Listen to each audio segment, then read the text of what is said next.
Je m'appelle Sena Luka, je viens du Togo. Le Togo est un petit pays entre le Bénin et le Ghana, comme vous connaissez, avec le Burkina Faso au nord.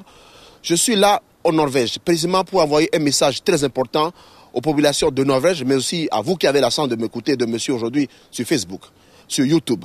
Alors, quel est le problème? Le problème, c'est que nous vivons dans un monde très instable, très injuste, parce que le budget de l'atmosphère a été totalement utilisé, exploité par les populations, par les pays du Nord, si bien que 80% de l'espace atmosphérique est pris et il ne reste que 20%.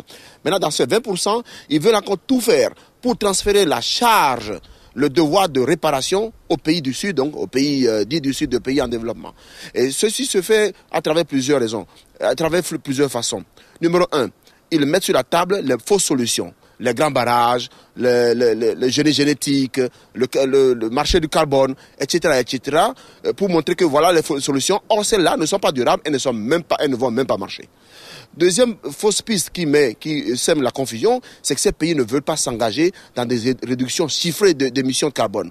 Alors, la science dit que pour pouvoir assurer une durabilité, une intégrité écologique, il faut que les pays industrialisés puissent réduire de 90% d'ici 2050 ou de 45% d'ici 2020 leurs émissions de gaz à effet de serre. Et ces messieurs, dans l'ensemble aujourd'hui, sont en train de claudiquer entre 8 et 12%. Donc, nous voyons très en deçà de ce qu'il faut pour que les choses puissent avancer.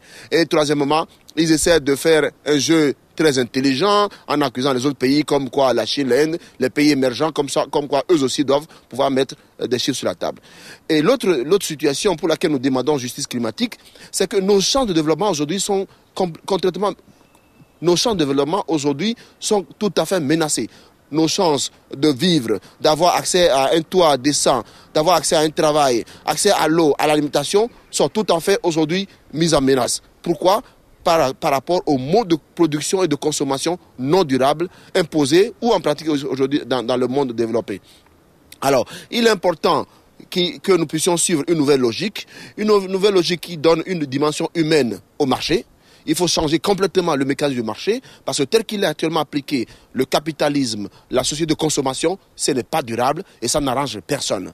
Deuxièmement, il va falloir assurer qu'il y ait réparation. Réparation pour plusieurs raisons, pour la dette climatique, pour la dette historique, pour la dette écologique et aussi réparation pour le fait que nous continuons à porter la charge de la façon de vivre des pays du Nord et que nous faisons tous partie d'une petite planète qui est la Terre, qui est notre mère, qui nous soutient. Si on ne fait pas attention, nous allons dépasser les capacités de soutien de la Terre et ça va être la catastrophe. Mais attention, aujourd'hui, Lomé et Cotonou sont sous l'eau.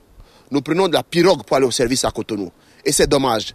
Demain, vous ne le savez pas. L'histoire le montre. Katrina, les Américains ont presque demandé visa au Mexique. Alors que les inondations sont au Pakistan, le feu brûle en Russie. Nous vivons dans un monde de plus en plus instable et il est très important que nous puissions tous nous engager, nous mobiliser. Il faut que la rue puisse parler. Et comme l'a dit Martin Luther King, si la voix du peuple devient très forte, le gouvernement n'a pas d'autres options que de l'écouter. Alors, levons-nous, levez-vous, l'avenir nous appartient.